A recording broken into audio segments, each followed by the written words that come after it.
ہیں، کچھ صاف مزاج ایسے ہیں جنہوں نے اپنا تعلق اللہ کی آیتوں سے جوڑے رکھا ہے اور رات کی تاریکیوں میں اپنی پیشانیوں کو رب کے حضور جھکائے رکھا ہے۔ آگے فرمایا یؤمنون، یہی وہ لوگ ہیں جو ایمان والے، ایمان والوں کی نشانی یہی ہے، یؤمنون باللہ والیوم الآخر، جو ایمان لاتے ہیں اللہ پر، والیوم الآخر، اور یوم آخرت پر، ویأمرون بالمعروف، اور حکم دیتے ہیں اچھائی کا۔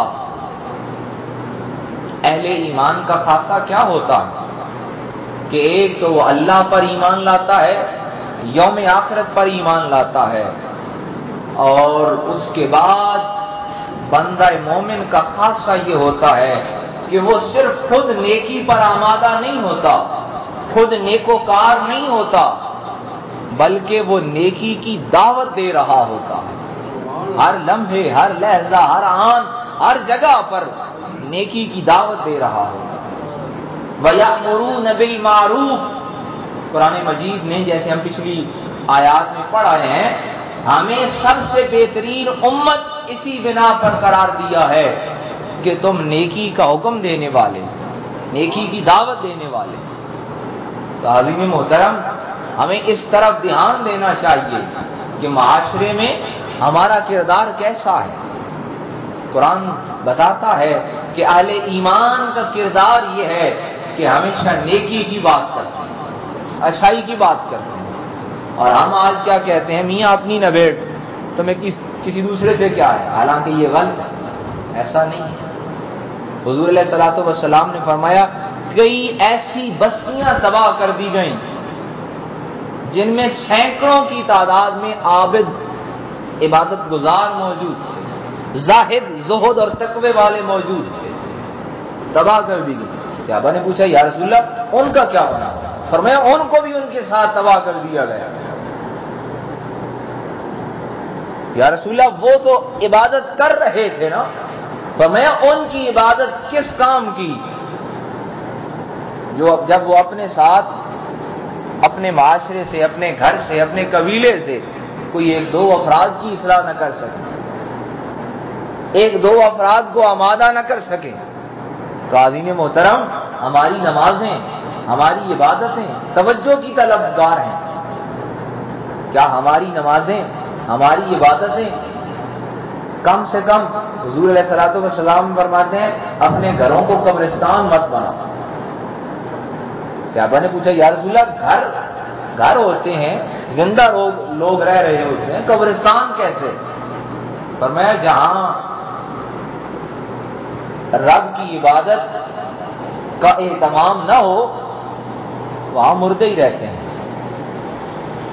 جہاں رب کی عبادت اور رب کی تلاوت اور ذکر کا اہتمام نہ ہو وہاں مردے ہی رہتے ہیں۔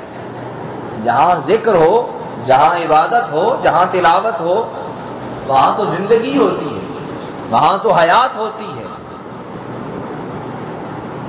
صحابہ نے پوچھا یا رسول اللہ اس کا مطلب کیا؟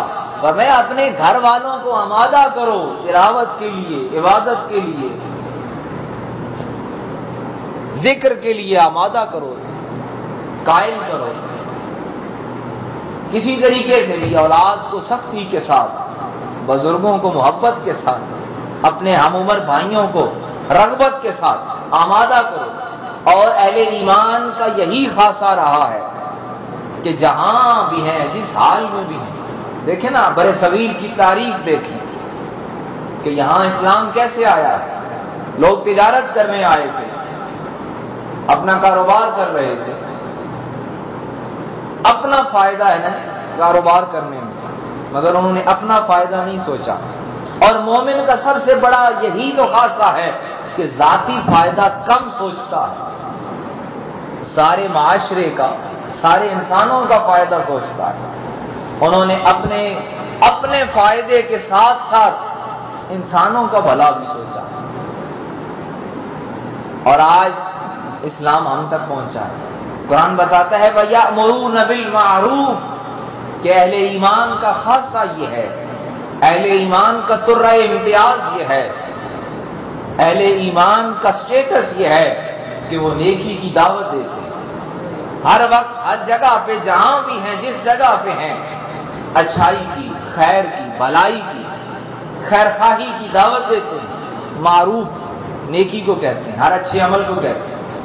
وَيَنْهَوْنَ عَنِ الْمُنْكَرِ، اور مومن کا یہ بھی خاصہ ہے کہ جہاں بھی ہے برائی کو روکتا ہے، جس جگہ پہ بھی ہے. اور جس طرح کہ حضور علیہ الصلوۃ والسلام کی مشہور و معروف روایت ہے، آپ فرماتے ہیں کہ ایمان کی پہچان یہ ہے کہ جہاں برائی دیکھو اس کو روک لو. اگر تم ہاتھ سے روک سکتے ہو تو ہاتھ سے روک لو، ہاتھ سے نہیں روک سکتے تو زبان سے روک لو. اگر زبان سے بھی نہیں روک سکتے تو کم سے کم اپنے دل میں برا ضرور جانو، اور یہ کمزور ایمان کی نشانی ہے.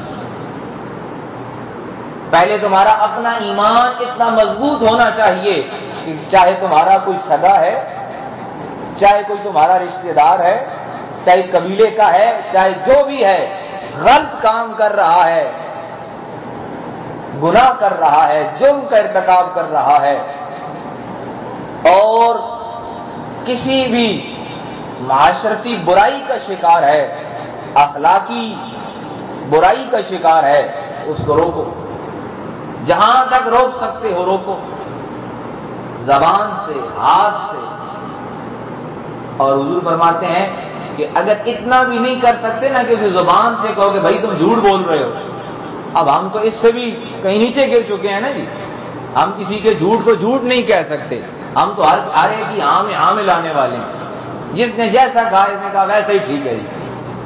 اور یہ منافقت ہوتی ہے، یہ اہل ایمان کا خاصہ نہیں ہے. اور قرآن کہتا ہے کہ اہل ایمان کا ترہ امتیاز یہ ہے، ان کا سٹیٹس یہ ہے کہ وَيَأْمُرُونَ بِالْمَعْرُوفِ، ہر جگہ پہ، ہر مرحلے پہ نیکی کی دعوت دیتے ہیں. وَيَنْهَوْنَ عَنِ الْمُنْكَرِ، اور ہر جگہ پہ برائی سے روکتے ہیں. وَيَسَارِعُونَ فِي الْخَيْرَاتِ، اور نیکی میں، بھلائی میں آگے بڑھ کے رہتے ہیں. وَيُسَارِعُونَ سرعت سے نکلا ہے، جس کا معنی ہے تیزی، آگے بڑھنا. فرمایا وَيُسَارِعُونَ فِي الْخَيْرَاتِ، اور نیکیوں میں کیا کرتے ہیں؟ آگے بڑھے رہتے ہیں. وَأُولَٰئِكَ مِنَ الصَّالِحِينَ، اور یہی وہ لوگ ہیں جن کو قرآن کہتا ہے کہ جو صالح ہیں، رب کی بارگاہ میں مقبول ہیں، منظور ہیں.